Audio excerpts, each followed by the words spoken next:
banda I. La banda I es la que se va a achicar.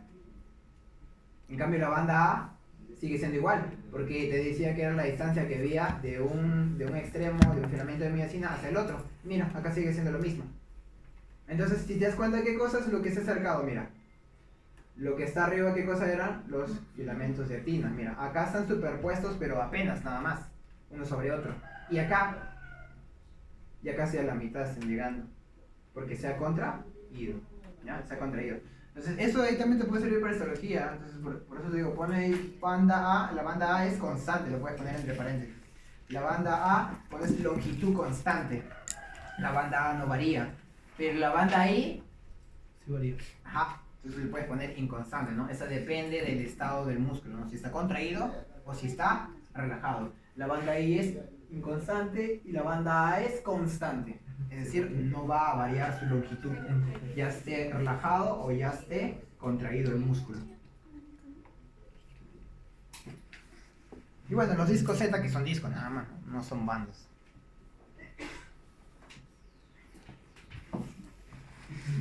Y ahora es importante poner algo más. A ver, no sé si está por acá. No está. Ah, ya está. Bien. Entonces pones ahí.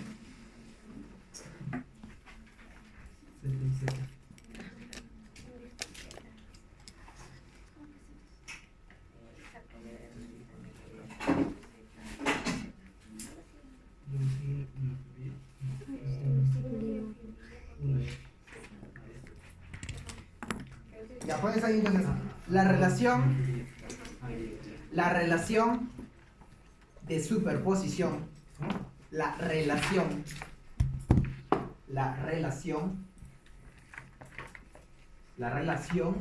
de superposición, la relación de superposición entre los filamentos de actina y miosina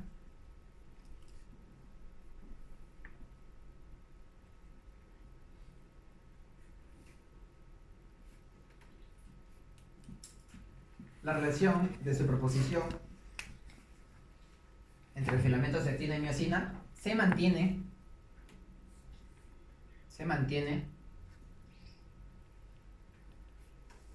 por una proteína elástica, llamada titina, que es la que ven a esta de acá, titina. Ajá. Que si quieres puedes ponerlo ahí, ¿no? Que va a unir un extremo de un filamento de miosina hacia el disco. ¿Cómo se llama este disco? Z. Une un extremo de filamento de miosina hacia el disco Z.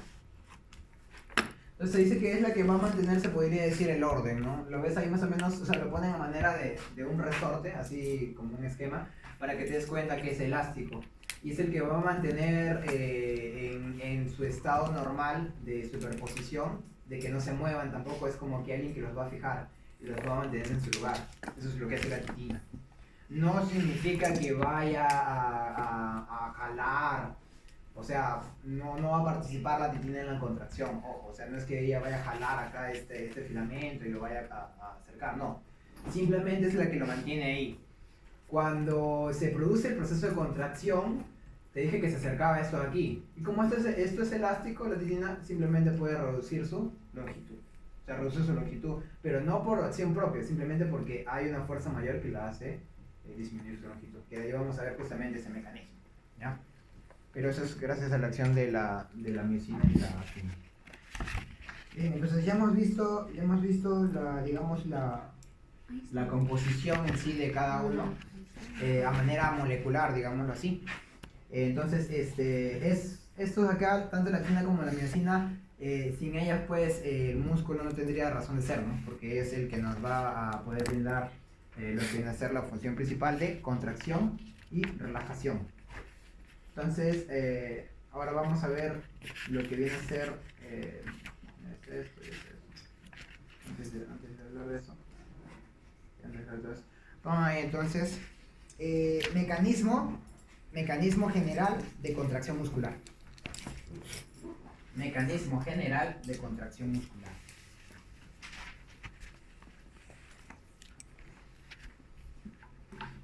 Vamos a poner, son 8 puntos. Si quieren pueden ponerle 1, 2, 3, 4.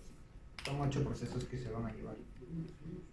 Un mecanismo general de la contracción muscular.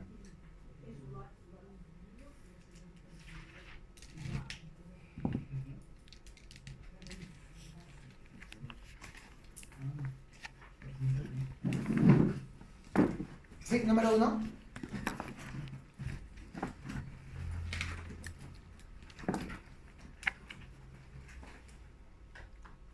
Un potencial de acción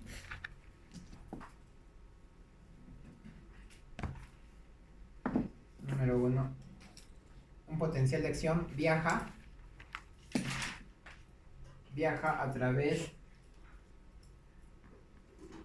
a través de una fibra motora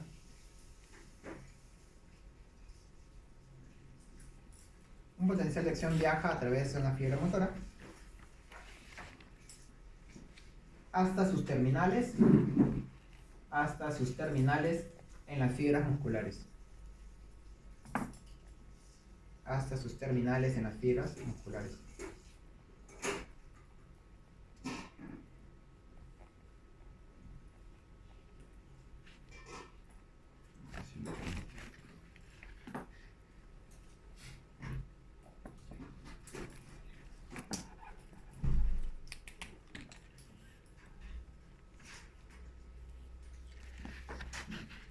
Esta imagen creo que está bien. Entonces, hablamos de una fibra motora o una motoneurona también se le llama, ¿no? Entonces que va a terminar en lo que va a ser la parte distal, la parte terminal de una fibra muscular como tal. Entonces ahí ves el axón, está la vaina de Melina y estas son las ramas nerviosas terminales que ves ahí, ¿no? Entonces acá ves que va a estar la miofibrilla y las prolongaciones ahí de las ramas nerviosas terminales están acá, ¿no? Visto desde como que más ampliado, después más uno. Y ahí vas a tener vesículas sinápticas, todo eso que lo vamos a detallar más adelante, pero yo te voy a dar una idea, ¿no? Entonces acá tienes lo que van a ser también mitocondrias, cada una de la membrana, cada parte de la membrana de la miofibrilla va a presentar hendiduras que se van a llamar hendiduras subneurales. Y a su vez, esas hendiduras también van a tener sus propias subhendiduras. Bien, entonces ese era el primer paso. Lo segundo, entonces pones, número 2.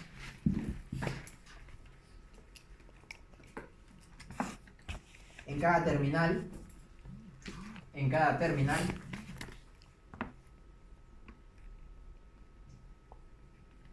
el nervio secreta una pequeña cantidad.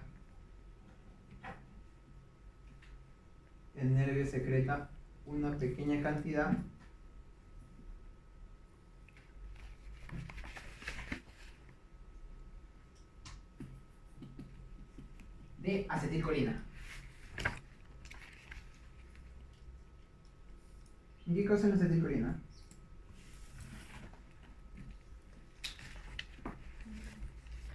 ¿Qué es acetilcolina? ¿Es una palabra nomás? ¿Hormona? No. Neurotransmisor. No. Neurotransmisor. Es un neurotransmisor. ¿Quién puede ponerlo ya? Acetilcolina entre paréntesis es un neurotransmisor. Y pones número 3. Número 3.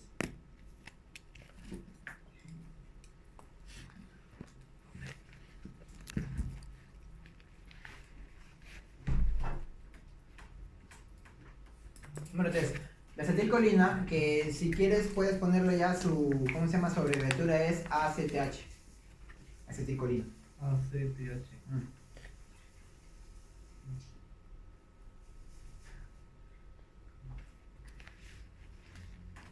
La acetilcolina actúa en la miofibrilla, específicamente en la membrana de la miofibrilla, actúa en la membrana de la miofibrilla, activando canales dependientes de acetilcolina, así se llama. Activando canales dependientes de acetilcolina.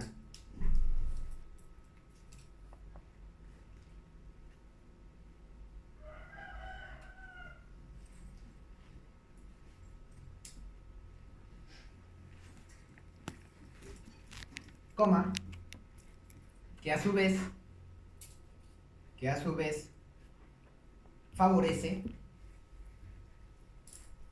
favorece el ingreso de cationes.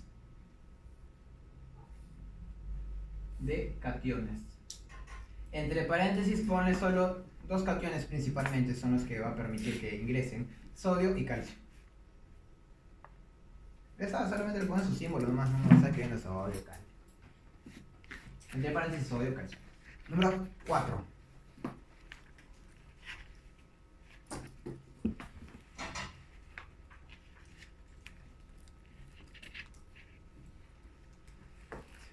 Se produce el ingreso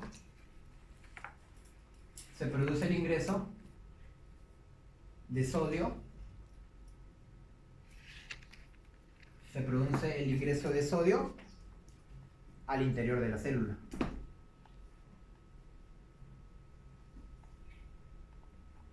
Iniciando de esta manera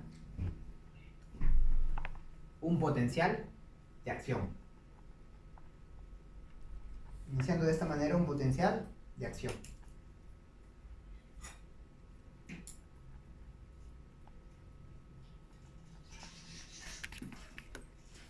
Número 5.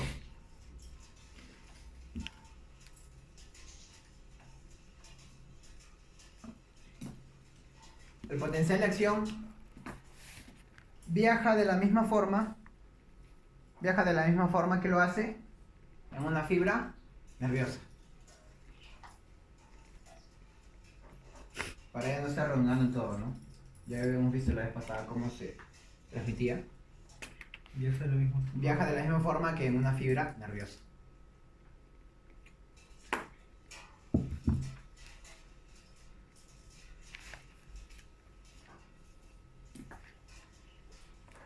Número 6. El potencial de acción viaja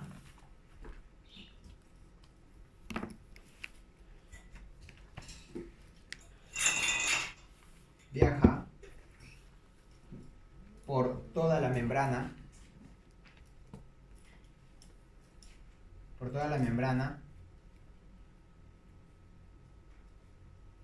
y ahí le puedes poner coma, incluidos los túbulos T. Ahí vamos a hablar de ellos. Incluidos los túbulos T que permiten que llegue hasta el interior de la célula. Este paso es el más importante, quizás. Que permiten que llegue hasta el interior de la célula. Coma, activando el retículo sarcoplasmático.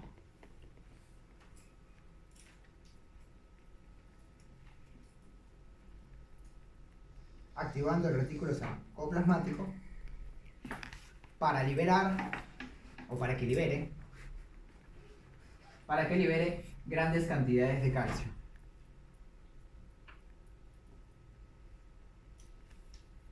Para que libere grandes cantidades de calcio hacia el sarcoplasma.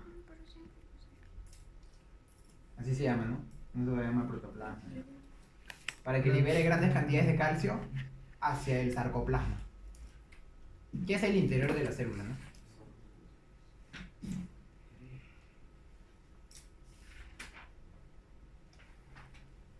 Número 7.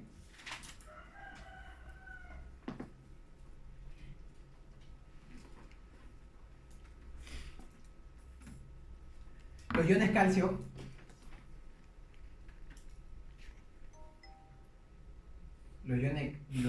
calcio inician fuerzas de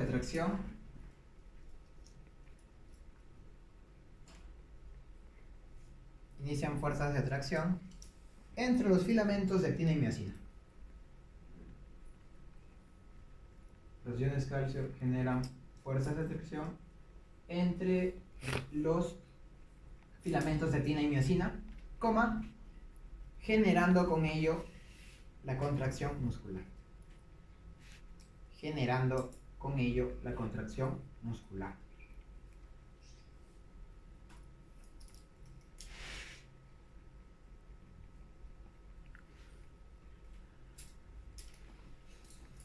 Número 8 y final.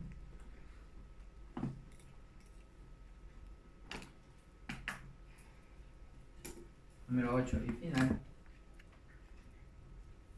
Las bombas de sodio, las bombas de calcio. Las bombas de calcio. ¿Te acuerdan que la vez pasada habíamos hablado de que había un tipo de transporte activo de calcio? Había una bomba de calcio que se encontraba en la membrana de una célula y también en su retículo. Entonces ahí, las bombas de calcio situadas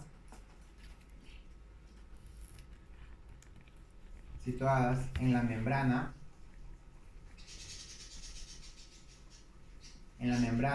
del retículo bombean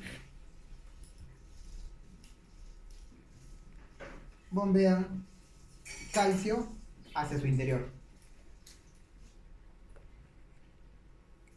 Bombean calcio hacia su interior. Entre paréntesis le pones recaptación, porque ese calcio que estaba ahí es simplemente el que ya estaba dentro. Lo expulsas y de ahí lo vuelves a meter. Y eso se produce por un tipo de transporte activo, porque vas a gastar energía. Y obviamente también la otra bomba de calcio que se encuentra en lo que viene a ser la membrana que se llamaría sarcolema, ¿no? Sí, sarcolema. Las otras bombas, el sodio que hay también lo expulsan hacia el exterior. O sea, por una parte vas a tener las bombas de calcio que van a recaptar el calcio que ya habías botado del retículo sarcoplasmático, y por otra parte las otras bombas que se encuentran van a expulsar el calcio que también está ahí mismo en el sarcoplasma hacia afuera. Entonces pierdes calcio que había entrado inicialmente y también el calcio que habías expulsado dentro, que estaba dentro del retículo sarcoplasmático, lo vuelves a recaptar, porque se tiene que quedar adentro. ¿Ya? Entonces, ese es el punto 8, ¿no? Eso es básicamente, en manera general, todo el proceso de contracción, viene desde un punto de vista general. ¿Sí? ¿Todos lo conocen? ¿Sí?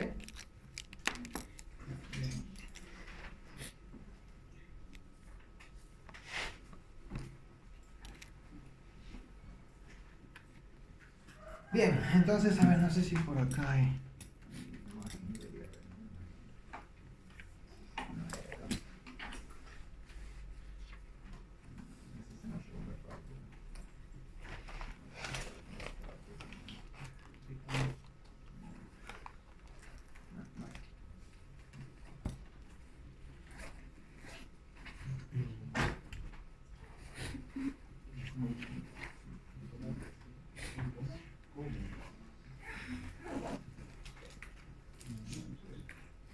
Bien. Ahora pongan como un subtítulo ATP como fuente de energía para la contracción. ATP como fuente de energía para la contracción.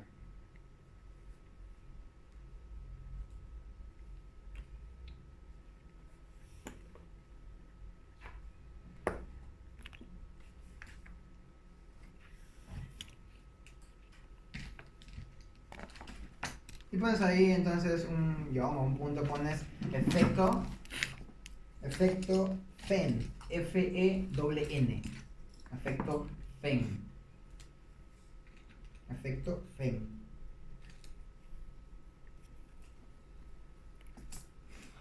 Efecto FEN, que nos dice lo siguiente, nos dice que cuanto mayor sea la magnitud del trabajo, Cuanto mayor sea la magnitud del trabajo que realiza el músculo, cuanto mayor sea el trabajo que realice un músculo, mayor será la cantidad de ATP, que se escinde. Es decir, que se consume, ¿no? ¿Qué entiendes por escindir?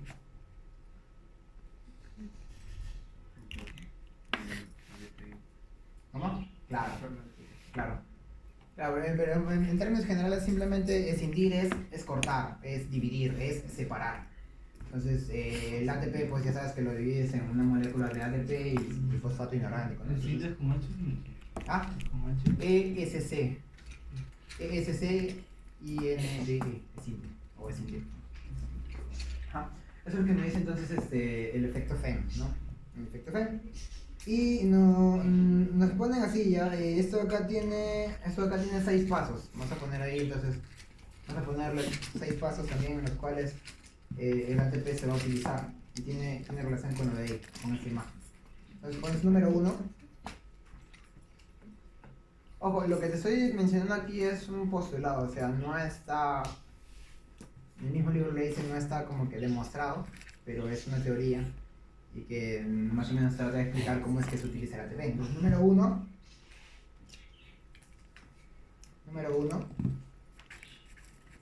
¿Eso está dentro del efecto FEM o no. del otro?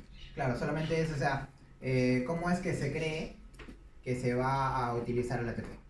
¿Ya? Puedes poner el mecanismo por el cual se usa el ATP si quieres. Me olvidaba decirte lo siguiente. A ver.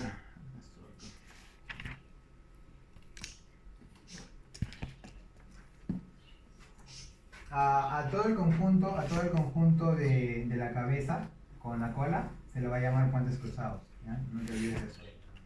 Se le llama puentes cruzados, porque es el término que vamos a utilizar ahora cuando ahorita lo que te voy a dictar. Vamos ahí, número 1. Antes de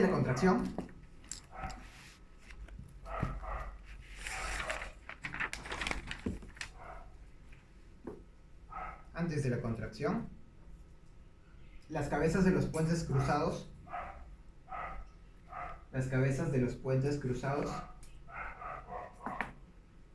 están unidos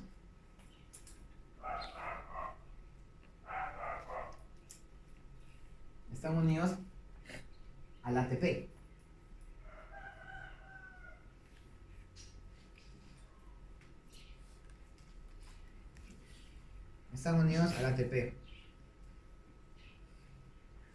Punto. Esta cabeza tiene actividad ATPasa. Eso es lo importante con respecto a las moléculas de miosina. La cabeza de una molécula de miosina tiene actividad ATPasa, o al menos eso es lo que se cree. Entonces, el ATP está unido a la molécula de ATP. Disculpen, la cabeza está unida a la molécula de ATP. Dije que tiene actividad ATPasa. De esta manera, escinde la molécula de ATP.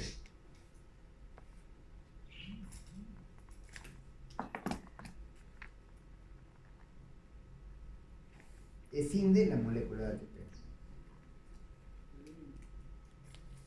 Número 2.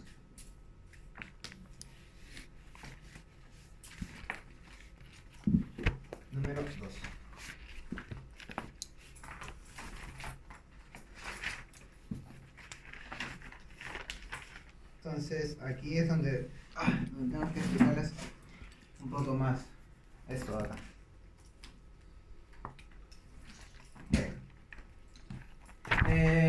Les había dicho entonces que en el caso de la actina va a estar compuesta por 3 moléculas, por la actina propiamente dicha, por la tropomiosina y por la troponina.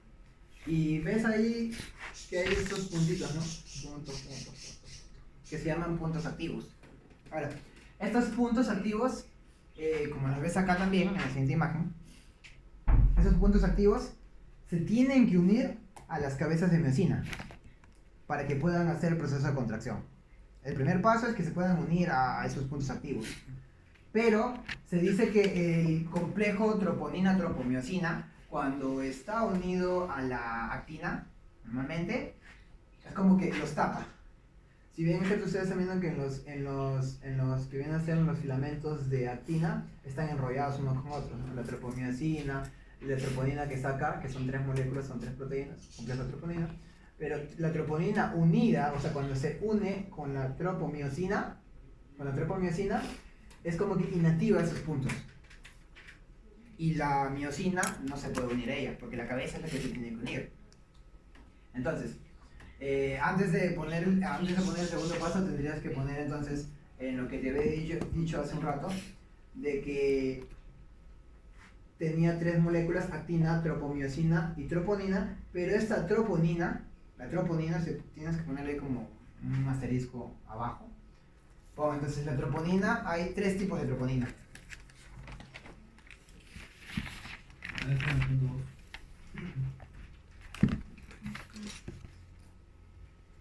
Troponina.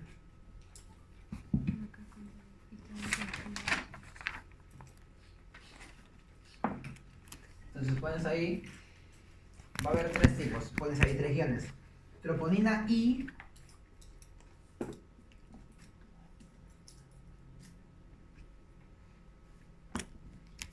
troponina I, 2 puntos, que tiene gran afinidad por la actina. Troponina I, 2 puntos. Y latina, por si acaso, no es Y. Troponina I, 2 puntos, que tiene gran afinidad por la actina. Segundo guión. Troponina T.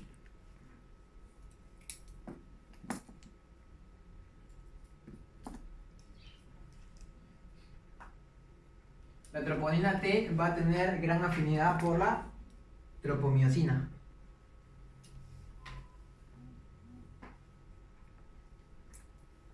Y tercer guión, troponina C.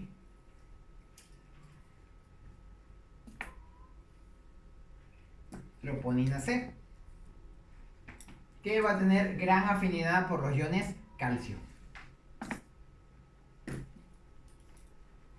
Troponina C, que va a tener gran afinidad por los iones calcio. Bien. Entonces, te explico lo que se maneja hoy en día, o sea, lo que se cree, lo que pasa, porque nadie lo puede comprobar en sí a ciencia cierta. Pero lo que se cree es lo siguiente. Estábamos hablando hace un momento de que el calcio, ¿te acuerdas? El calcio que era activado justamente porque había lo que viene a ser el potencial de acción, el retículo sarcoplasmático expulsaba el calcio hacia el sarcoplasma. Y luego te dije que este calcio, en un punto anterior, te dije que el calcio activaba fuerzas entre la actina y la miosina que iban a permitir la contracción muscular. ¿Pero de qué manera? El calcio, te dije entonces que en la troponina había un tipo de troponina que es la troponina C. La troponina C se dice que cuando se une al calcio, la troponina C cuando se une al calcio, se acá la miosina, viene el calcio, se une a la troponina C. Y esta troponina C va a permitir que haya un cambio conformacional en lo que viene a ser la tropomiosina, porque la troponina está unida a la tropomiosina. Entonces, ambas son proteínas, pero cuando el calcio viene y se une, se dice que hay un cambio conformacional que va a permitir de que el complejo troponina-tropomiosina, estos puntos activos, los deje a la intemperie, o sea, los deje libres. Los estaba cubriendo en un inicio, o sea, cuando el calcio no está unido, pero cuando el calcio viene y se une a la troponina C, cambia conformacionalmente o estructuralmente estas proteínas. Se dice complejo troponina-tropomiosina. Lo cambia y va a permitir que estos puntos activos, estos sitios activos, se muestren y se puedan unir a lo que viene a ser la cabeza de lo que viene a ser, ¿cómo se llama este filamento? De miosina. Entonces, si no hay calcio, por más ATP que tú tengas, no se va a poder unir lo que va a ser la cabeza de la miosina hacia el punto activo, porque no hay calcio. ¿Entienden? Entonces, el calcio es importante para lo que viene a ser la contracción muscular desde donde lo veas. Desde donde lo veas, ¿ya? Entonces, ahora sí recién pones número 2. Entonces, estábamos en el número 1, ¿no? Que tenía la cabeza de miosina, que tenía actividad ATPasa. ¿Sí? ATPasa. Entonces, y en el número 2, pones número 2, cuando el complejo troponina-tropomiosina, así se llama, cuando el complejo troponina-tropomiosina, cuando el complejo troponina-tropomiosina se une a los iones calcio,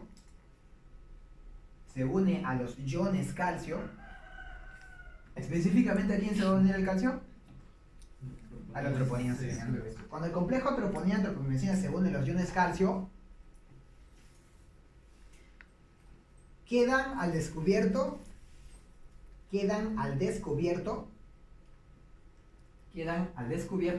los puntos activos del filamento de actina. Repito, cuando el complejo troponina-tropomiosina se une al calcio, dejan al descubierto los puntos activos del filamento de actina. Y entonces la cabeza de miosina se une a estos.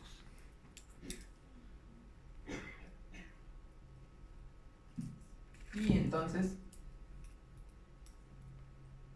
la cabeza de miosina se une a estos.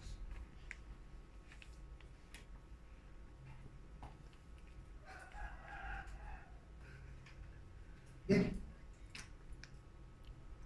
Punto. Número 3.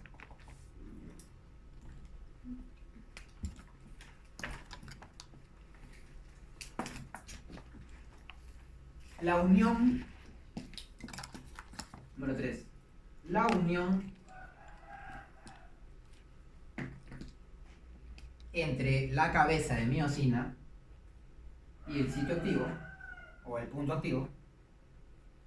La unión entre la cabeza de miosina y el punto activo origina un cambio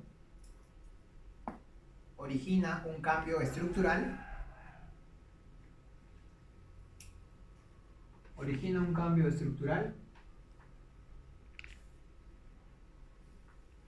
Que provoca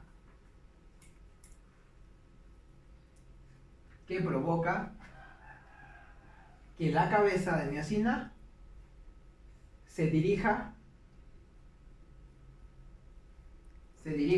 hacia el lado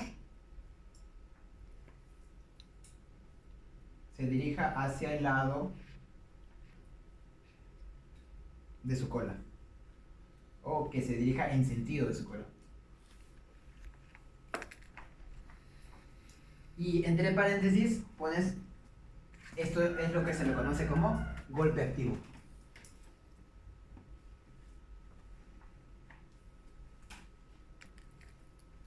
Como golpe activo.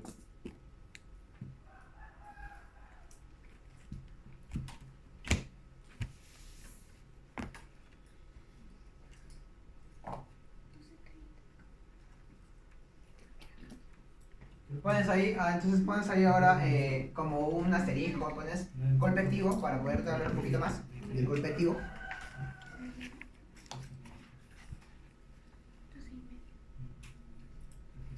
Pones ahí la energía. ¿Eso es después de golpe activo? Sí, les dije que pusieran golpe activo 2 puntos. La energía que activa el golpe activo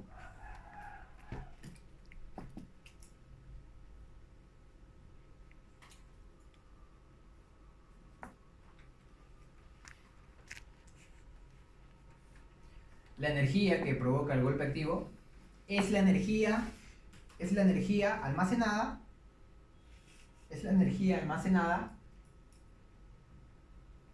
producto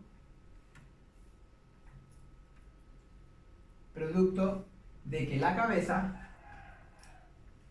la cabeza, previamente escindió una molécula de ATP. Para eso es que te sirve entonces la energía. Para eso es que consumes el ATP. Entonces, la energía producida, o la energía del golpe activo, es la energía producida, les había dicho, ¿no? Por la energía almacenada previamente por lo que venía a ser la cabeza de miosina que ya había escindido la molécula de ATP, ¿no? Hace un momento te dije que la cabeza de miosina tenía actividad ATPasa, ¿no?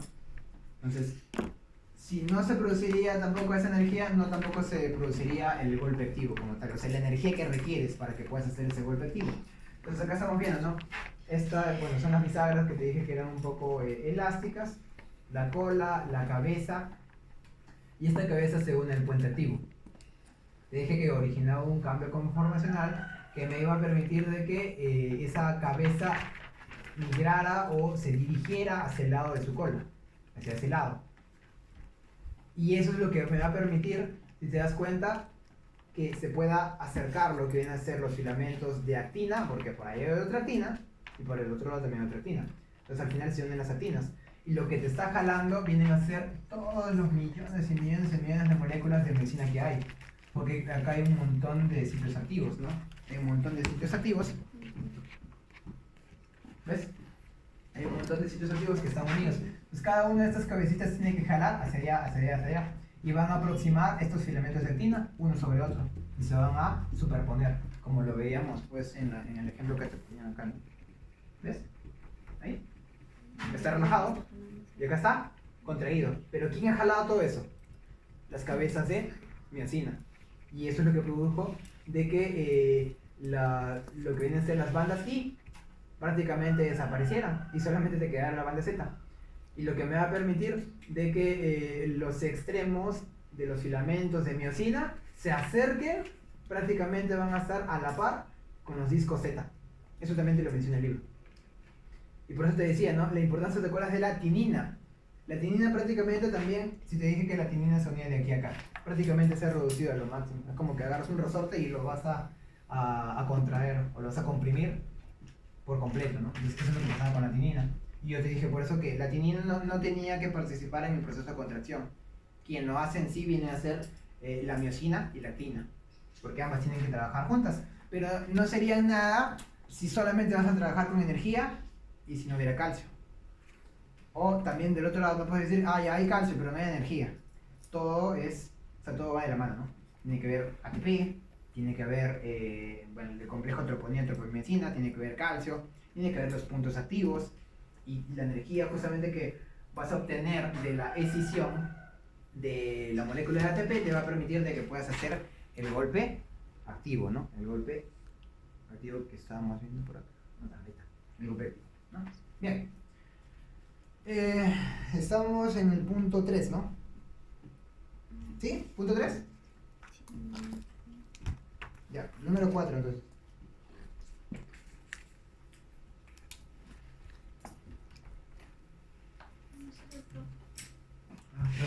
Cuatro, sí. Sí, 4 pues. Le dije que ya estábamos en el número 3, ahora por el número 4.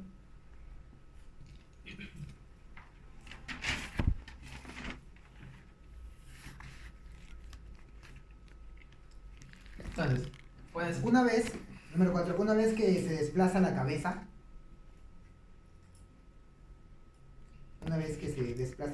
de miosina,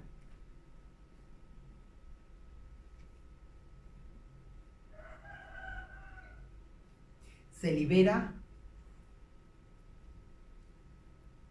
el ADP y el ion fosfato. Claro, porque yo te había dicho que el ATP estaba unido a la cabeza de miosina. Entonces, ahí, una vez que se ha movido ya la cabeza, se facilita o se libera simplemente lo que dije, se libera el ADP y el fosfato inorgánico. Porque te dije, molécula de ATP viene, se une a la cabeza de ATP, la cabeza de miosina tiene actividad ATPasa y va a escindir esa molécula de ATP en una de ADP y en una de fosfato inorgánico, pero eso de ahí todavía estaba unido a la cabeza. O sea, solamente lo quería separar para obtener la energía. ¿Sí?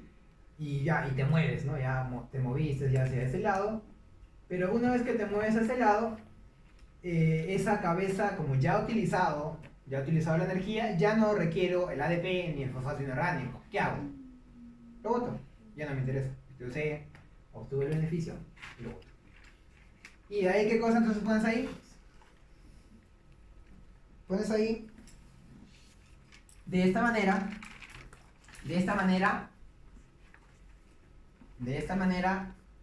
la cabeza queda libre,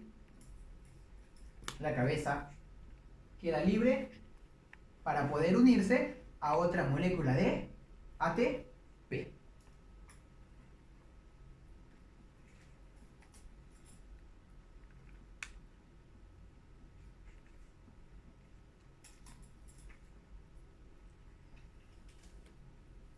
ADP.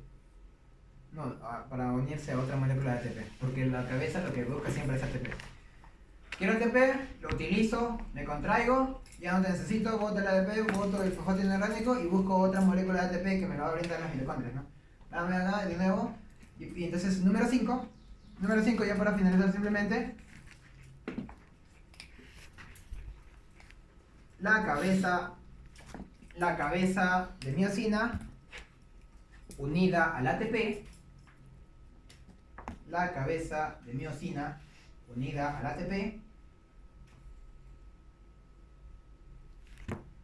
está preparada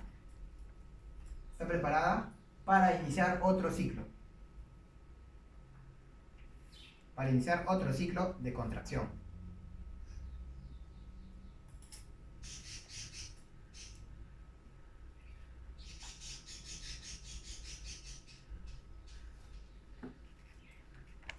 Si quieres puedes ponerle ahí, ¿no? Esperando otro potencial de acción. Porque he dicho que no vas a hacer nada si no hay potencial de acción. ¿Sabes? Porque si no hay potencial de acción, no hay sodio. Y si no hay sodio, no hay calcio. Y si no hay calcio, no hay contracción.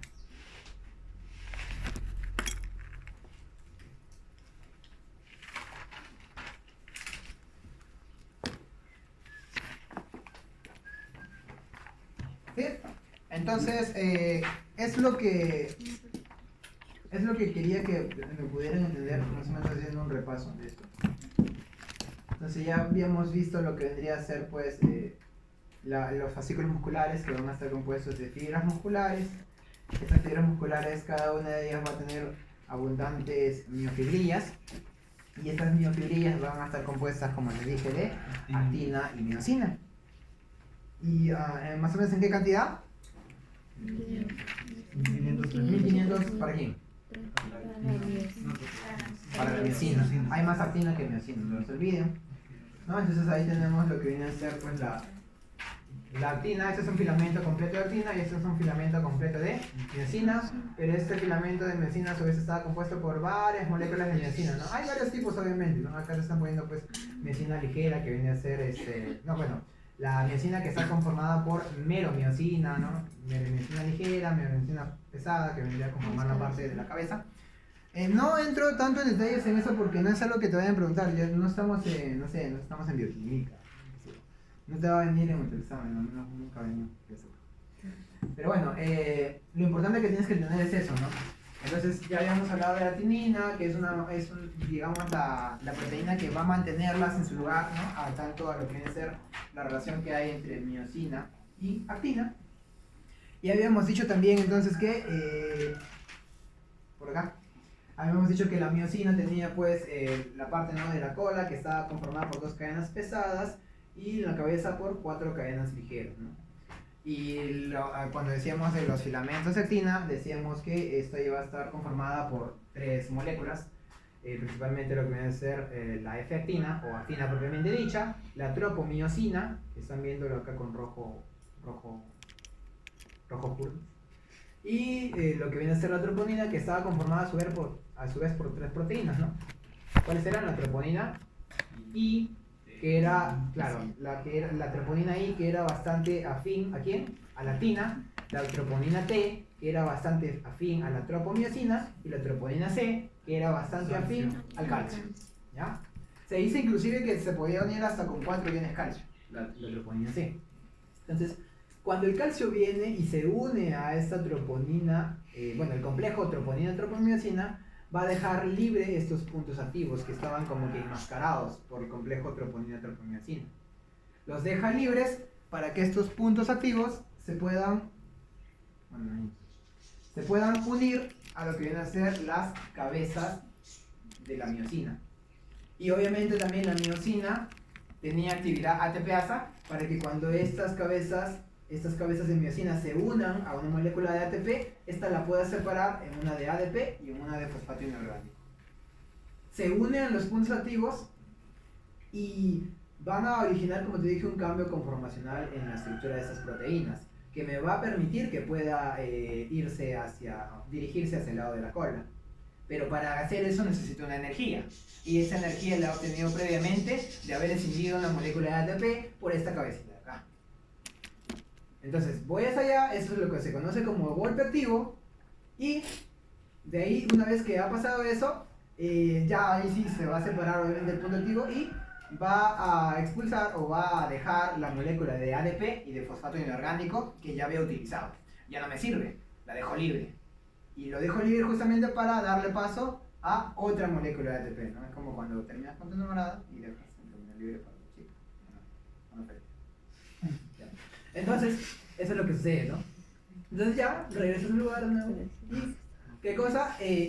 La cabeza de miosina va a quedar preparada, ¿no? Que ya se ha unido obviamente otra molécula de ATP a él, va a quedar preparada para otro ciclo de contracción muscular, ¿no? Esa molécula de ATP, acuérdate que va a venir ¿de dónde? ¿Quién lo produce? La mitocondria. Entonces, por eso ya lo habíamos visto en la primera clase. Bien, entonces ya te había dicho, ¿no? De nada va a servir entonces también que yo tenga el ATP, si es que el calcio no se une, porque el calcio es lo que me va a permitir que estos puntos activos, claro, queden libres, ¿no? Para poder unirse a la cabeza. Ya, y eso es lo que pasa entonces, viéndolo desde un punto de vista más molecular, si quieres decirlo así, cómo es que se produce la contracción muscular en el músculo esquelético, músculo estriado esquelético, estamos hablando de músculo estriado esquelético. ¿Bien? Bien, entonces, hasta ahí se entendió, entender la importancia del calcio. Y bueno, como ya hemos visto lo de la despolarización, la repolarización y todo ello, ya más o menos se entienden entonces lo que está pasando. Bueno, acá tenemos un gráfico acerca de lo que viene a ser la longitud del músculo y lo que viene a ser la tensión del músculo, ¿no? Acá, por ejemplo, estamos hablando de que cuando la tensión, en este caso la longitud está haciendo que está normal, pero después va aumentando. Esto se dice que es la tensión antes de la contracción, o sea, lo que está en la parte de abajo es baja, si te das cuenta, ¿no? Y cuando está durante la contracción, pues obviamente la tensión va a aumentar. Y ese es el aumento de la tensión durante la contracción, o sea, es bastante lo que aumenta la tensión, ¿no? Simplemente se dice relación entre la longitud, es decir, lo que vendría a ser mayor longitud, va a haber mayor tensión en el músculo, ¿no? Ya, y esto de acá, ya, ahí entonces pongan ahí por favor, porque para poder explicarse el gráfico tenemos que poner ahí. Pongan características de la contracción. Características de la contracción de todo el músculo. Características de la contracción de todo el músculo.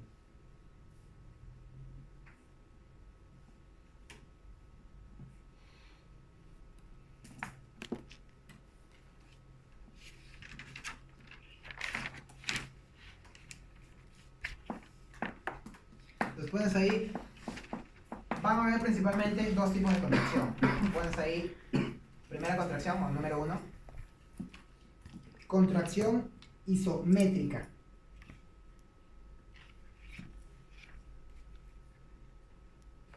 Contracción isométrica.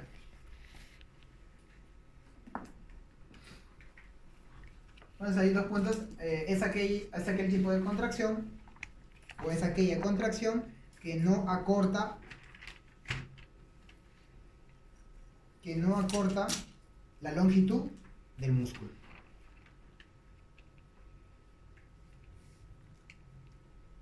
Es aquella contracción que no acorta la longitud del músculo.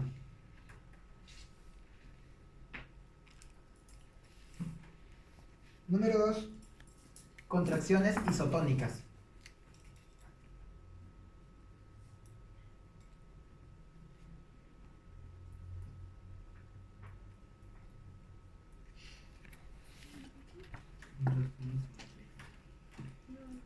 Isotónica. Contracciones isotónicas o contracción isotónica. Entonces, es aquella contracción que acorta la longitud del músculo,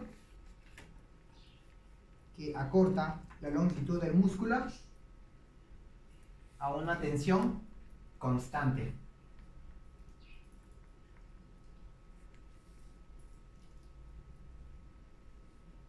A una tensión constante.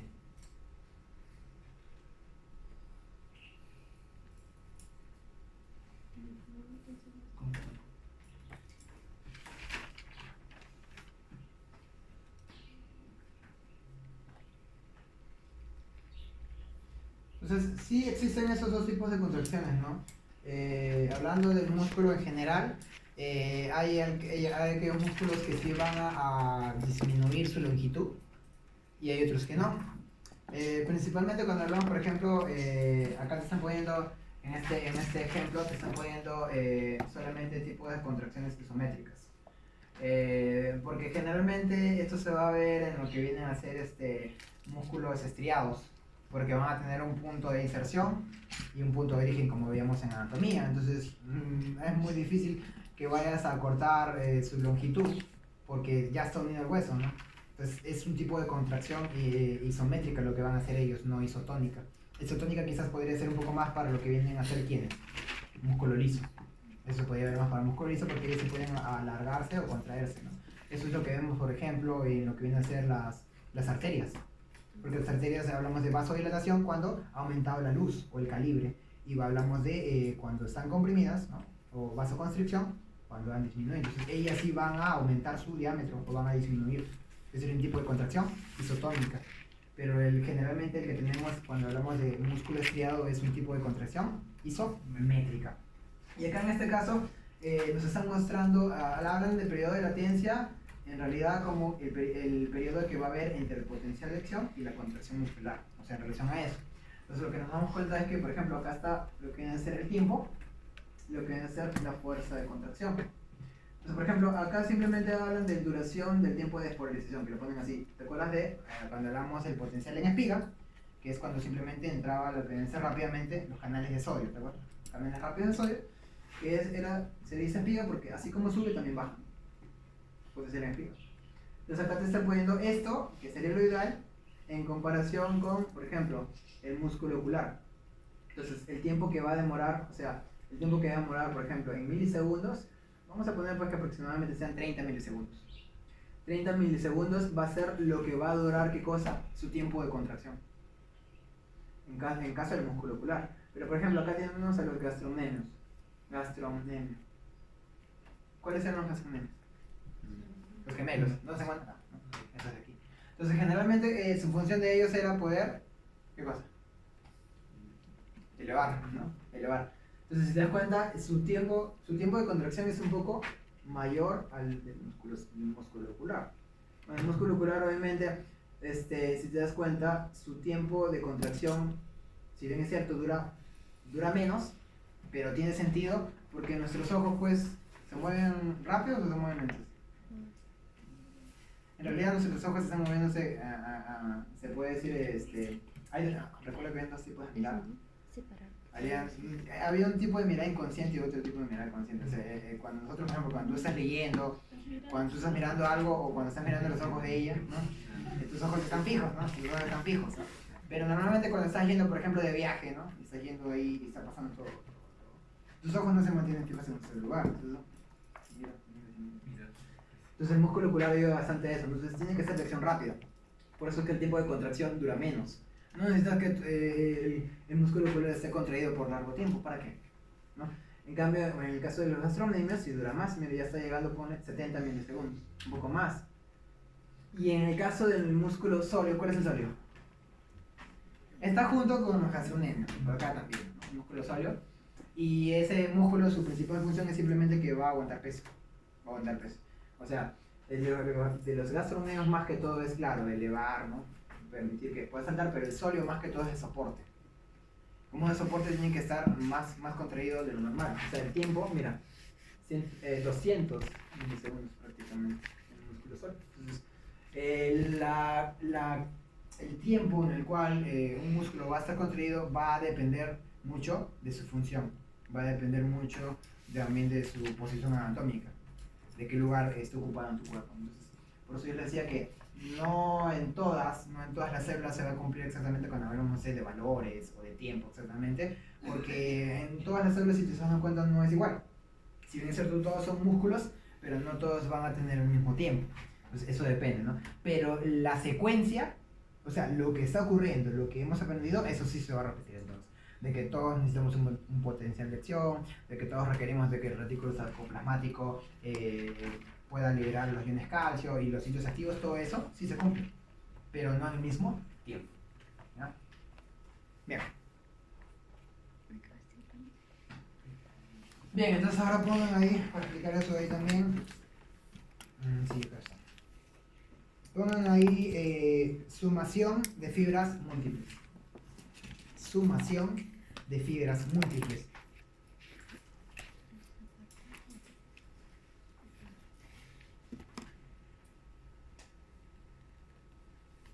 Ese es otro subtítulo, ¿no? Sí, es un Lupe, subtítulo. Lupe, ¿está grabando? Ay,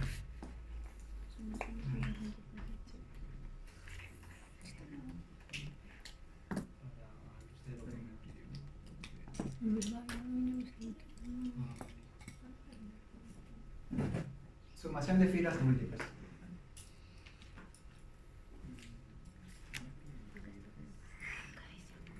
Que no acorta.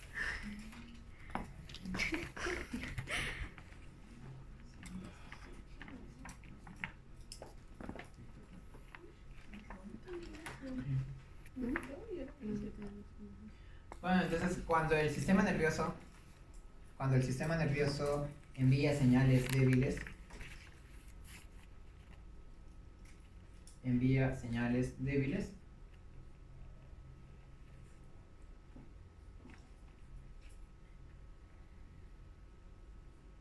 cuando el sistema nervioso envía señales débiles, activa unidades motoras pequeñas.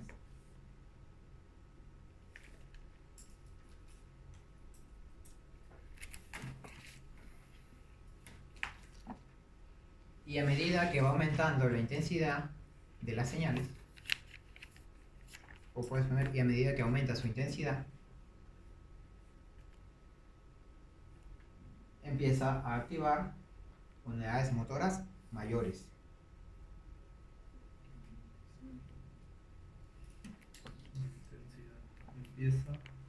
Empieza a activar unidades motoras mayores.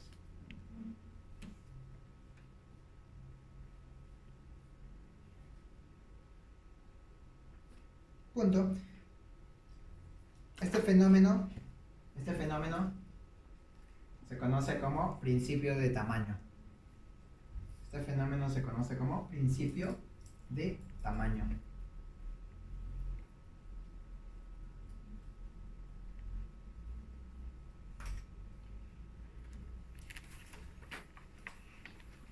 ¿Sí? Y los explico, ¿no? Tiene sentido porque es porque simplemente digo, ¿no? Por ejemplo, si yo requiero levantar esto, no necesito hacer un gran esfuerzo físico. No necesito que todas las brillas y que todas las fibras de mi músculo se contraigan. Porque no es así. O sea, no piensas que un músculo, cuando se contrae y quieres levantar un objeto, no es lo mismo, por ejemplo, la cantidad de fibras que se van a contraer al levantar una mochila que al levantar esto de acá, porque esto pesa más. O que simplemente levante esta silla. No se van a contraer igual. Entonces, la cantidad necesaria, como digo, ¿no? De tu sistema nervioso solamente va a enviar señales débiles cuando quiero activar unidades motoras menores o miofibrillas pequeñas nada más para levantar esa cantidad. O sea, el esfuerzo o la energía que yo voy a necesitar solamente para eso. Y si lo quiero para más grande, ahí recién empiezo a enviar señales más potentes para activar ya las unidades motoras mayores. Eso es lo que se conoce como el principio de tamaño. Y eso es muy importante justamente para lo que yo les decía, ¿no? Les dije que pusieran sumación de fibras múltiples. Y eso tiene que ver en ello, ¿no? En que yo voy a necesitar la cantidad de fibras múltiples, se podría decir que es directamente proporcional al trabajo que yo voy a realizar.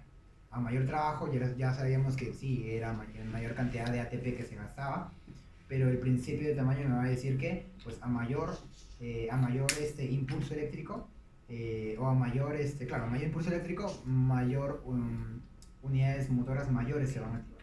Y eso es lo que me va a permitir justamente realizar un adecuado trabajo. Bien, ahora pongan como un segundo subtítulo, así como hemos puesto sumación de fibras múltiples, ponen sumación de frecuencia y tetanización. Así. Tetanización. Sumación de frecuencia y tetanización.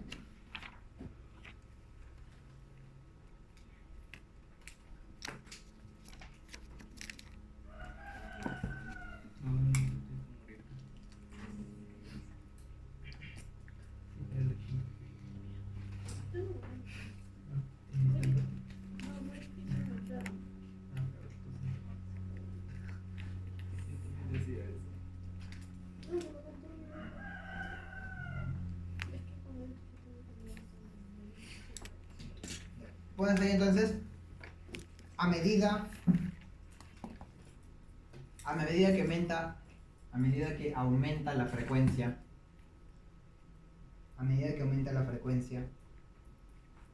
de contracción,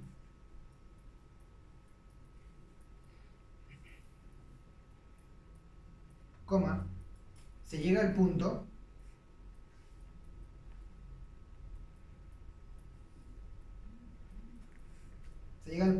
en el que cada nueva contracción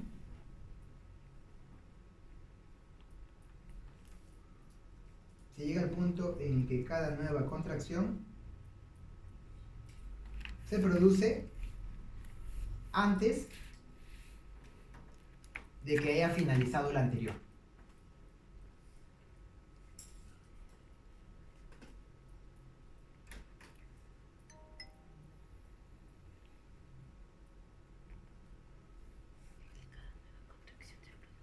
¿Sí? Entonces, más o menos explicando un poquito, es simplemente, ¿no? Imagínate tu potencial, ¿no? Va aumentando, o sea, se despolarizó, repolarizó, le viene otro impulso, se despolarizó, se repolarizó, y así, y así, y así, y así. Pero, o sea, aquí hay diferencia entre una y otra, porque hay un punto de inicio y un punto de término, un punto de inicio y un punto de término. Pero, ¿qué pasa si continúas, si continúas, si continúas, si continúas, si continúas?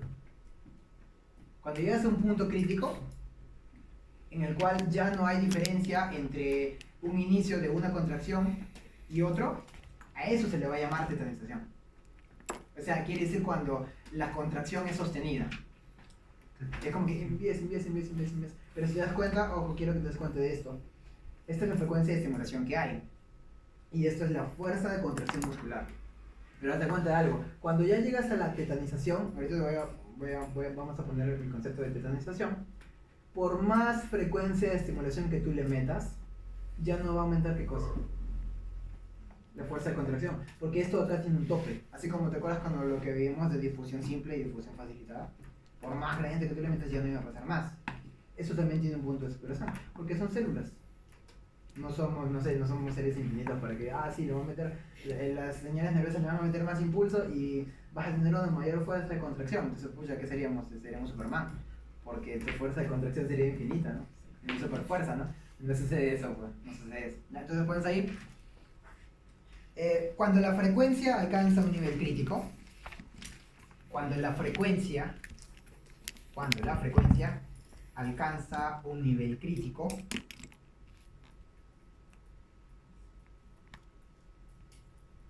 coma, las contracciones sucesivas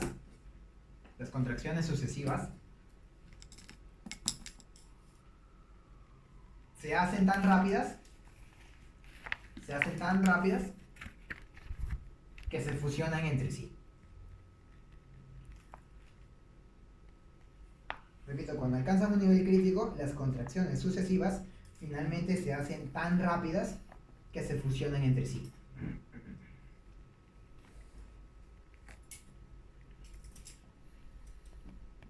Coma, dando la apariencia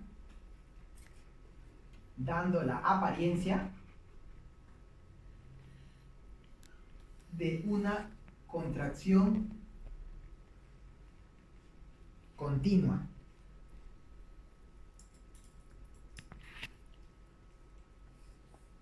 Dando la apariencia de una contracción continua por parte del músculo entero.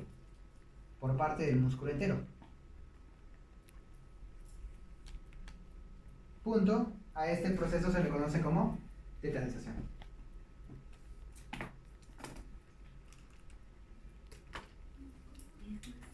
Músculo entero. Sí. Es que el músculo entero está así. Está contraído. ¿Y eso es un proceso normal o es cuando se da el tétano? ¿Qué tiene que ver con ajá, eso? por eso se llama. O sea, el proceso se llama tetanización. Por eso es que esa enfermedad se llama tétano. Sí, por eso se llama tétano. Lo que pasa con el tétano es que, o sea, habíamos dicho hace un rato, ¿te acuerdas? Que era necesario, claro, cuando hay un proceso de lo que viene a ser despolarización, se activa todo lo que viene a ser la membrana, ¿no? Llega hasta el retículo sarcoplasmático y esto me va a permitir que el retículo sarcoplasmático pueda expulsar los iones calcio. Pero, ¿y qué pasa si habría un problema en el cual las bombas no trabajaran adecuadamente, las bombas de sodio? Y el calcio que tú has expulsado se queda ahí en el sarcoplasma. El calcio, o sea, no botas, se queda ahí todo. Entonces el calcio ya no se recapta, el calcio se queda ahí pues. Y ese calcio en sí entonces se va a quedar unido hacia lo que nosotros decíamos hace un rato, a la troponina C. Porque no vas a expulsar el calcio ni tampoco lo vas a recaptar. Entonces lo que pasa en el tétanos es eso. No estoy exactamente seguro, o sea, de qué manera lo hacen, pero lo consigue. Y el calcio se queda unido. Entonces el calcio se queda unido entonces a la troponina. Y como se queda unido, los sitios activos no se van a esconder. Por lo tanto, las cabezas de miosina se quedan unidas, no se separan. Se quedan ahí pegadas, como si fuera goma. Porque no hay nadie que lo pueda enmascarar. Entonces, como se queda unido, el calcio se queda unido, entonces empieza simplemente, claro, con lo que vendría a ser la constante digamos, reiteración de impulsos. Eso creo que es más que todo lo que podría originar ahora que me puedo pensar, ¿no? Porque si le vas a enviar demasiados estímulos, estás enviando, si lo traducimos a nivel celular, estás enviando demasiados potenciales de acción. Y si estás enviando demasiados potenciales de acción, ¿qué cosa va a ocurrir? Estás continuamente excitando ¿qué cosa? El retículo sarcoplasmático. Entonces, a cada rato. Entonces, ¿el calcio va a permanecer o no va a permanecer? Claro, porque estás enviando cada rato. Entonces ya no va a haber diferencia entre que haya un cierre entre un lapso y el otro. Entonces se queda, como te digo, da la apariencia de que estuviera contraído, pero en realidad lo que estás haciendo es mandar continuamente varias excitaciones hacia el músculo. Y ese proceso es lo que se conoce como tetanización. Bueno, pero en patología ya pues ahí tendría que ser tétanos. ¿Dónde pueden encontrar generalmente el tétanos? El virus, creo que. ¿Virus o bacteria? Virus o bacteria, ¿quién me corrige? Bacteria. Ya, ¿dónde lo encontramos? Clostridium tetragonal. Claro, Clostridium tetragonal. Esclavo. Hierro, ya, pero aparte de eso, Tierra azul. en la tierra abunda esta bacteria. Y ya, pues es fácil obviamente de poder entrar por ya te has hecho una herida, ¿no? Y entre. Por eso que tienes que estar vacunado con tu tétano. Sí, es cierto. Bien, segundo punto. Bueno, tercer punto, ¿no? Porque me he hecho sumación de fibras múltiples, sumación de frecuencia, intensización. Y ahora pones máxima fuerza de contracción, ahora sí, para que puedas entender. ¿Cuál es mi tope? Máxima fuerza de contracción.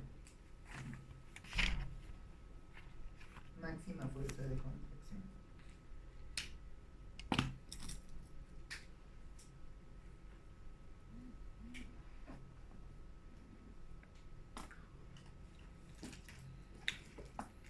Ya, esto ya se ha hecho previamente estudios, solamente cuando hablamos del músculo estriado esquelético, que estamos hablando de él. Se dice, pues ahí, que la máxima fuerza de contracción es de 3 a 4 kilogramos. Es de 3 a 4 kilogramos por metro cuadrado.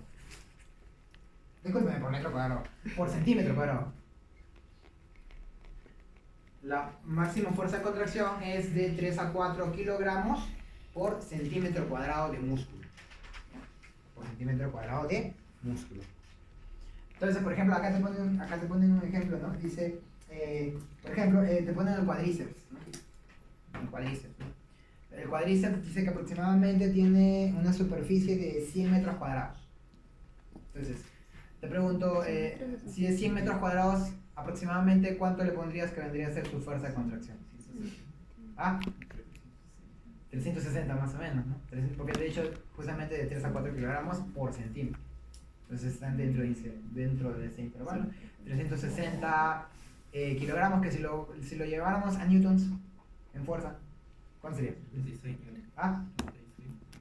¿Qué dijiste? 360. ¿Cuánto? 3600. Claro, Corrido. tomando en cuenta que sería pues la gravedad 10, ¿no? Tomando en cuenta eso, ¿no?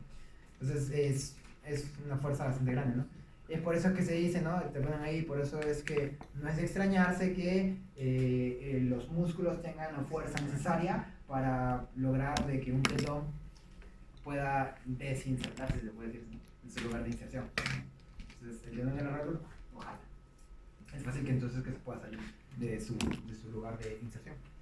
Porque los músculos tienen una gran capacidad, hablando de su fuerza de contracción. Entonces, eso es solamente, repito, para lo que vienen a ser los músculos estriados, ¿ya? Porque para el liso es diferente. Es más, el liso tiene una fuerza de contracción mayor que la del estriado, ¿ya? Bien, ahora, a ver, para terminar con eso, antes de eso, pongan ahí entonces tipos de fibras. Como un segundo punto, tipos de fibras del músculo estriado, ¿no? No simplemente tipos de fibras, porque ya se sabe que estamos hablando del músculo estriado. Van a haber dos tipos de fibras que nos van a ayudar a entender bastante. Y quiero que lo pongan como un cuadro comparativo, ¿ya? O sea, van a poner ahí el tipo de fibras y pones un cuadro comparativo, porque simplemente vamos a hacer las diferencias que hay entre ellos dos.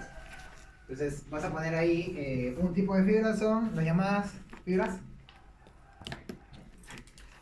las fibras rápidas y las fibras lentas.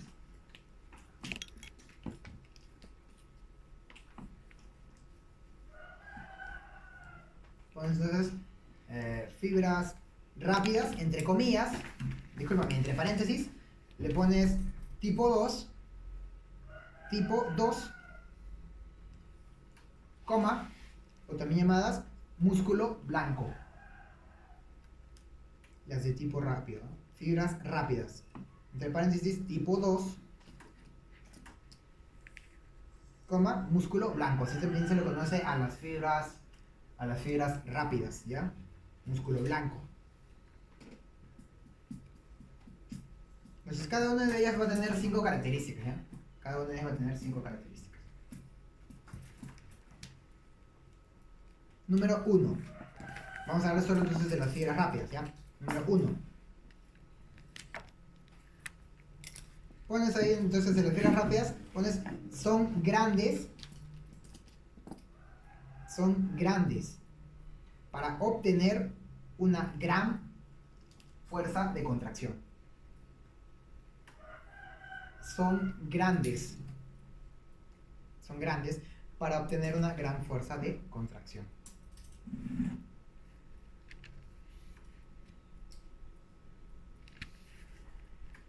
Número 2.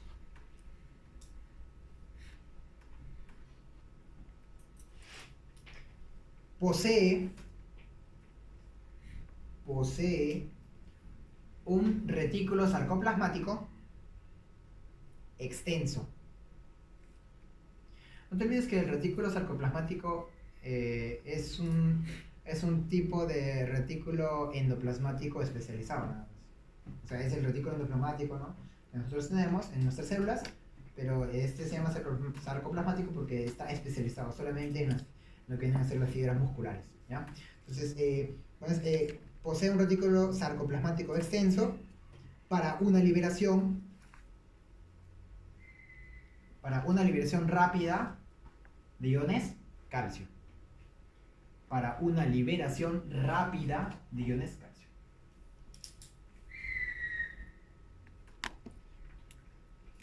Número 3.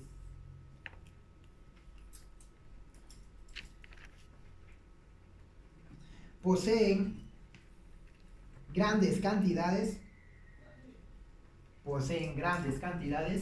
de enzimas glucolíticas. Poseen grandes cantidades de enzimas glucolíticas.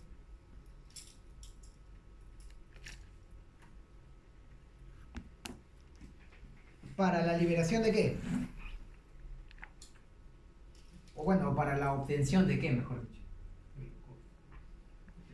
Ajá. Para la obtención de energía, entre paréntesis le pones ATP. ¿Todavía no han hecho eso? Sí, de glucólisis, ¿sí? ¿Ya han hecho? Biocan, ¿no? Glucólisis. ¿Ya han hecho? Sí. Ya, entonces se entiende mi cosa. No. ¿Qué no? ¿Cuántas moléculas de ATP obtenías de la glucólisis? Dos.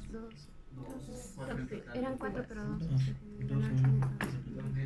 Dos netas. Entonces, ¿es importante? ¿Es importante o no es importante? Ah, bueno. Si no hubiera glucólisis, ahí se pierde. Claro, ya sabemos que indirectamente lo van a originar pues las mitocondrias, ¿no? O sea, sí, directamente, pero necesitas de ese material. Ya, habíamos dicho... les dije las 3 primeras, ¿no? No. Ya, número 4 entonces.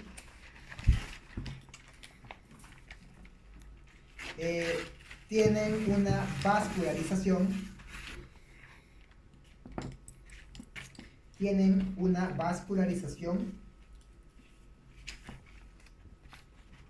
Menos extensa que las lentas. Menos extensa que las lentas.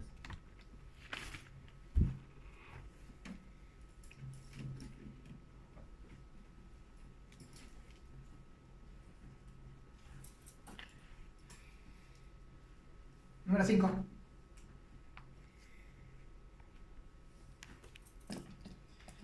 Las fibras rápidas entonces van a tener, tienen menos mitocondrias. Tienen menos mitocondrias que las lentas.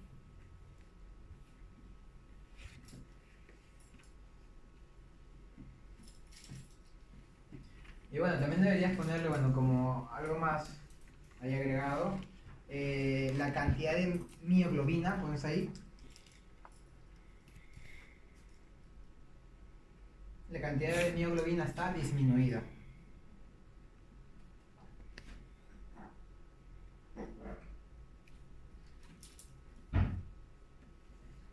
Entonces te explico un poco. La mioglobina es una proteína propia de lo que vienen a ser los músculos. Es una proteína más o menos de un color medio rojizo. Es bastante similar a la hemoglobina de la sangre, ¿ya? Entonces la mioglobina justamente es la que le va a dar la coloración pues al músculo como tal. Por eso es que a los músculos o a las fibras, en este caso a las fibras rápidas, se les va a conocer como músculo blanco, porque la cantidad de mioglobina es menor. Como la cantidad de mioglobina es menor, tiene una apariencia blanca. Porque el que le da el color es la mioglobina. Entonces tiene un déficit de mioglobina. ¿Tiene sentido o no tiene sentido? Bien, ahora sí. Fibras lentas. Fibras lentas, que serían las llamadas tipo 1. Entre paréntesis le pones tipo 1, coma, también llamados músculo rojo. O sea, uno es músculo blanco y otro es músculo rojo.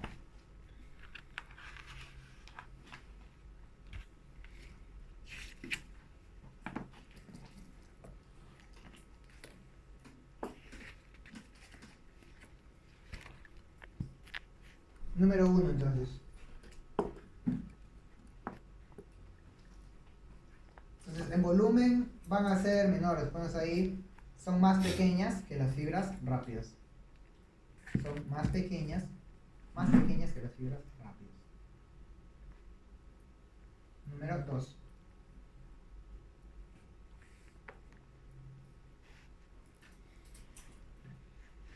Están inervadas por fibras nerviosas también más pequeñas. Inervadas por fibras nerviosas más pequeñas.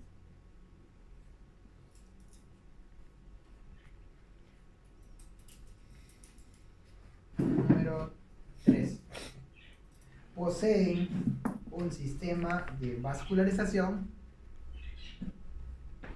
más extenso. Poseen un sistema de vascularización más extenso.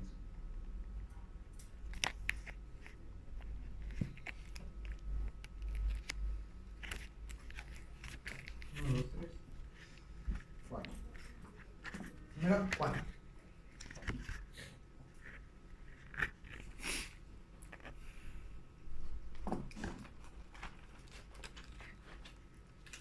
Tienen un número muy elevado de mitocondrias.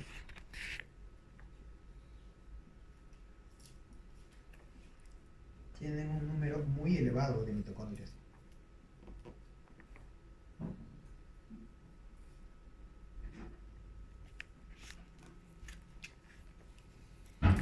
Y número 5. Contienen grandes cantidades de mioglobina.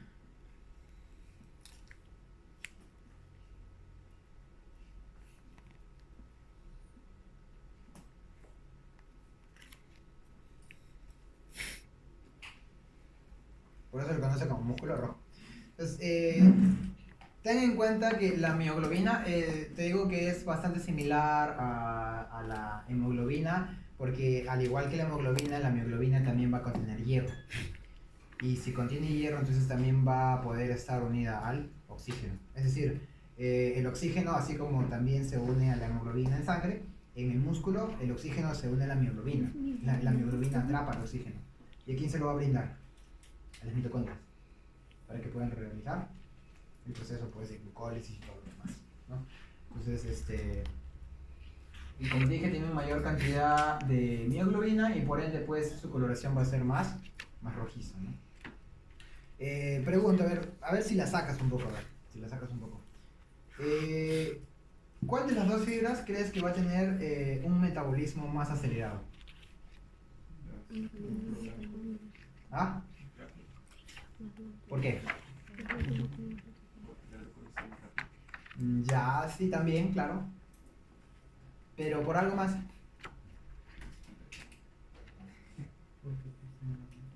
A ver, o sea, tiene sentido con las cosas, principalmente claro, ella dijo una, pero la otra es porque van a poseer dos cosas más, o sea, para que cumplan con esa regla de que tienen un metabolismo más acelerado.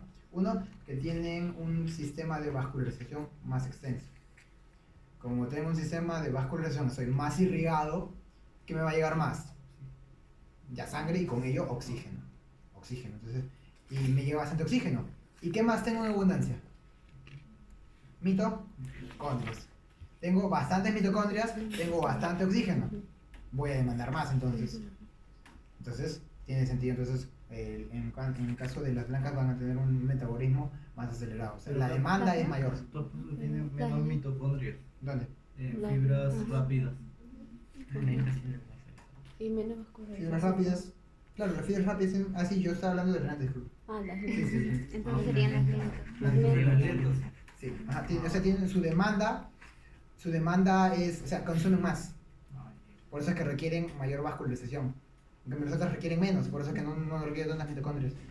No requiero tanto vascularización, porque no voy a exigir tanto. Es una con otra. ¿Dónde encontramos esas fibras rápidas? Dependiendo de los músculos, pues, ¿no? No te dice específicamente dónde lo puedes encontrar, pero depende de dos cosas. Depende de la acción del músculo y también depende de la raza de las personas. Sí, porque hay, por ejemplo, yo tengo entendido que, por ejemplo, las personas de tez negra, o sea, las personas negras de raza negra, tienen, si no me equivoco, mayor número de mitocondrias. Pero sería un tipo de fibra. Tengo mayor metabolismo. Sería un tipo de fibra, a ver, ellos tendrían, las personas de raza negra, tendrían más músculo rojo.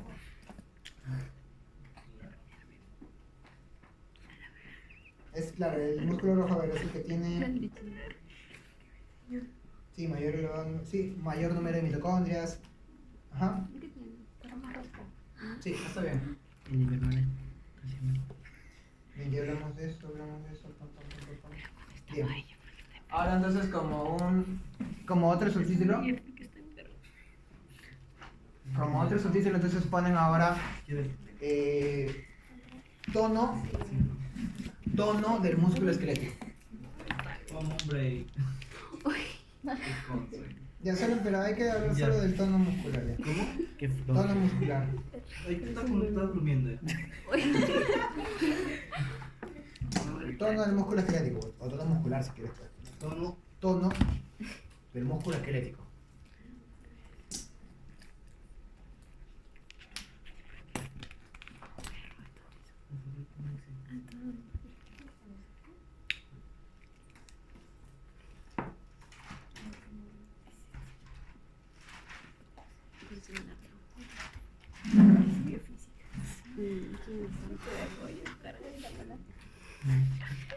Primera parcial.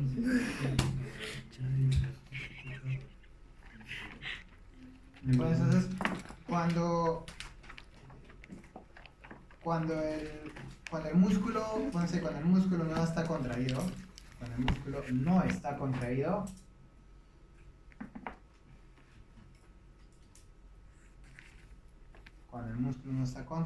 habitualmente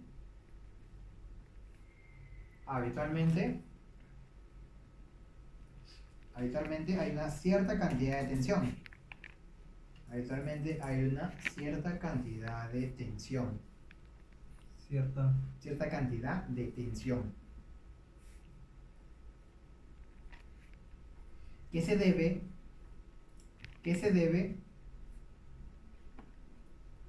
a impulsos nerviosos?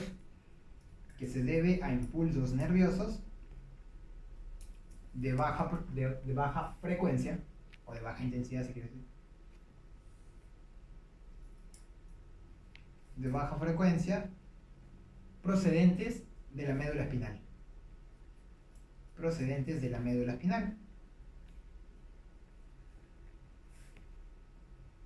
Punto, a esto se denomina tono muscular.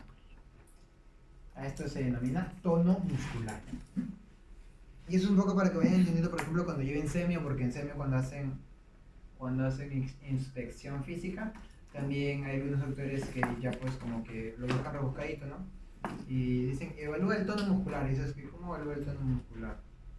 Y simplemente es que tú puedas, por ejemplo, agarras generalmente se ve en las personas que están postradas, y le dices, señor, ponga flojito su brazo. Y le dices, ponga flojito su brazo. Lo pone flojito. Entonces, no está contraído el músculo, no está tenso. Entonces lo pones así. Entonces, a ver, tú mismo agarras su brazo, vamos a flexionar y vamos a extender. Entonces, tiene que haber una resistencia natural a la extensión o a la flexión o a cualquier otro movimiento. O sea, no tiene que ser ni tan brusca, ni tiene que ser ni tan brusca, y no tiene que ser tampoco tan fácil. O sea, tiene que ofrecerte una cierta resistencia, que es lo natural, ¿no? O sea, entonces, señor, lo notas muy tenso, hay algún problema por ahí quizás en la articulación o en el mismo músculo que está impidiendo quizás, ¿no? Pero señor, ¿lo está poniendo flojo? Sí, lo está poniendo flojo. Entonces no está normal. Y también si lo ves demasiado, mucha que se van a... Muy flácido está el señor, ¿no? Entonces, eso se llama flacidez, porque no hay nada, ninguna fuerza, nada se lo pone. Muy flaco. Entonces, eso, mira, incluso yo lo aprendí de una doctora, la doctora me dijo, no es algo que vayas a encontrar en los libros, me dijo, porque no te lo van a escribir, es algo que tú mismo, o sea, vas a poder darte cuenta conforme más experiencia vayas ganando. Porque tú no te vas a decir en el libro, sí, mira, esto no cuando ciertas tanta fuerza o tanta resistencia, no, es algo que tú mismo te vas a ir dando cuenta conforme más pacientes vayas evaluando. Entonces, entonces te vas a dar cuenta cuando un paciente no hay algún problema en el tono muscular, que no es la fuerza muscular. Una cosa es evaluar tono muscular y otra cosa es evaluar fuerza muscular. Tono es simplemente la resistencia natural que posee el músculo, ¿no? Es un cierto grado de tensión que naturalmente va a tener todo el músculo, ¿no? Producido por lo que viene a ser entonces bajas señales, de baja intensidad, de baja frecuencia, que te va a enviar la médula espinal. Es decir, si hay un problema en médula espinal, va a ser alterado el tono. ¿Ya? Bien. Tono muscular. Y ya para terminar esta parte, nada más, pues, ¿ya? Solamente para terminar esta parte, pongan ahí remodelación del músculo. Remodelación del músculo. Remodelación del músculo. Y solamente te digo entonces tres conceptos, ¿no? Tres conceptos: hipertrofia, atrofia y la hiperplasia. Pones primero ahí hipertrofia, ¿no? Hipertrofia. En síntesis, la hipertrofia es aumento del tamaño de las fibras musculares. Individuales, obviamente. Aumento de tamaño de las fibras musculares individuales. Aumento de tamaño de las fibras musculares individuales.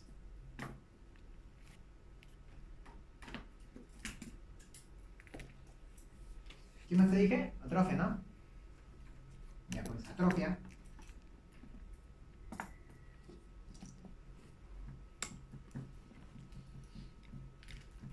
Atrofia es pérdida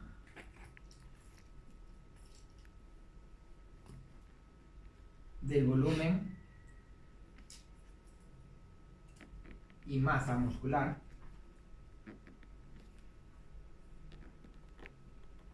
producido por el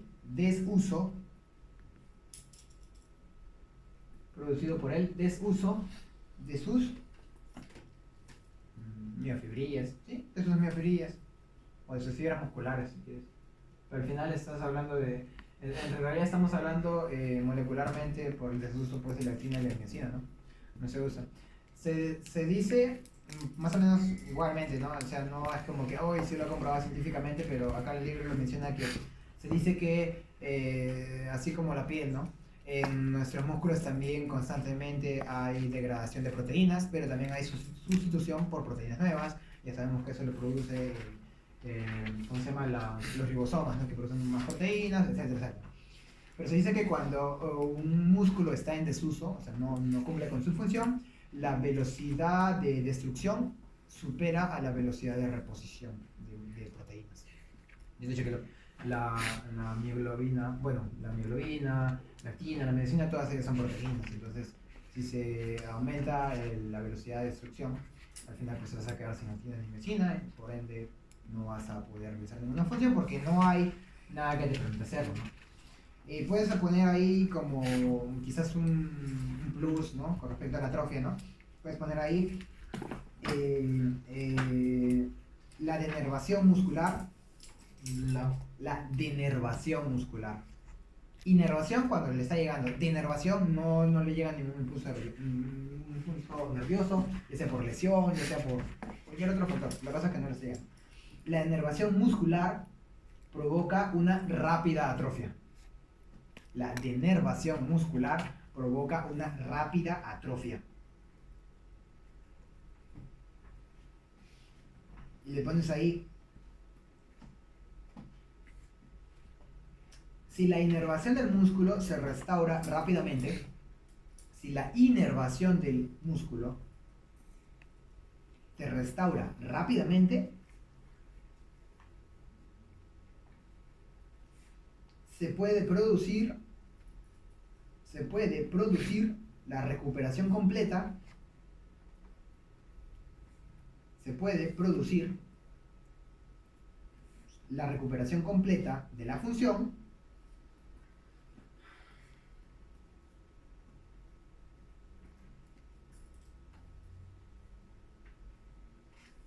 en un plazo de 3 meses aproximadamente. La función en un plazo De 3 meses. Ya sabes qué es aproximadamente. Un plazo de 3 meses.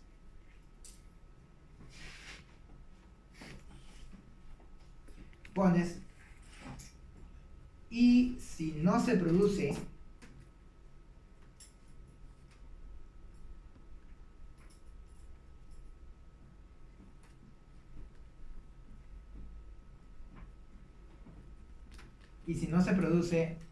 recuperación, y si no se produce recuperación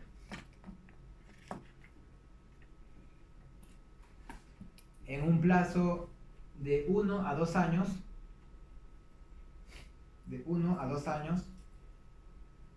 el daño es irreparable. Es decir, ya no vas a recuperar nada. En un plazo de 1 a 2 años, si no hay, eso va a ser gradualmente, ¿no? O sea, no es que sea algo absoluto, pero, por ejemplo, ¿no? Digamos, si lo has hecho en un año o quizás menos de un año, pero ya pasaste de, no sé, pongámosle un mes o 2 meses que no hay ninguna actividad, ya no vas a recuperar por completo la función, ¿no? Ahí decía, si el músculo vuelve a recuperar su inervación, puede recuperar su función completa en 3 meses. Pero a cuanto más tiempo avance, el grado de recuperación de tu función completa va a ser menor. Entonces ya de ahí poco a poco va a ser ya una recuperación al 100%, al 70%, al 50%. Pero ya cuando hablamos de 1 o 2 años, no has recuperado nada, ya después ese músculo se queda atrofiado por siempre. Ya no hay recuperación de nada. ¿Y en qué caso se puede dar denervación? En parálisis, en caso de personas parapléjicas o cuadriplégicas, porque pues todo está fregado, ¿no? Generalmente se ve ahí, pues, ¿no? Y ya, por eso es que cuando ven personas que están en silla de ruedas, por eso sus pies son flaquitos. No es porque no acaban bien, no es por nada de eso, sino que simplemente ¿cómo se llama? El tejido, por si acaso el tejido que era muscular, se sustituye por colágeno y por grasa. Por eso se sustituyó. Por colágeno y por grasa. Nada más. Y se queda así flaquito. ¿Ya? Y ya, bueno, y lo último ponen hiperplasia. Hiperplasia.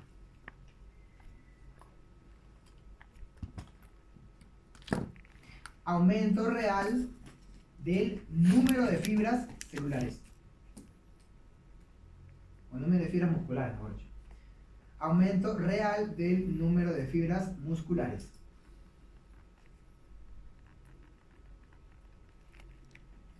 Pues ahí solo se da un pequeño porcentaje. Solo se da o sea, se da en pequeño porcentaje. Y en situaciones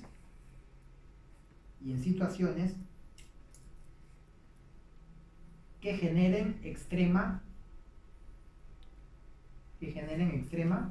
fuerza. Que generen extrema fuerza muscular. Hiperplasia. Entonces, la hipertrofia es aumento de la masa o del volumen celular de las fibras. Y la hiperplasia es aumento del número de fibras. No es lo mismo. No es lo mismo.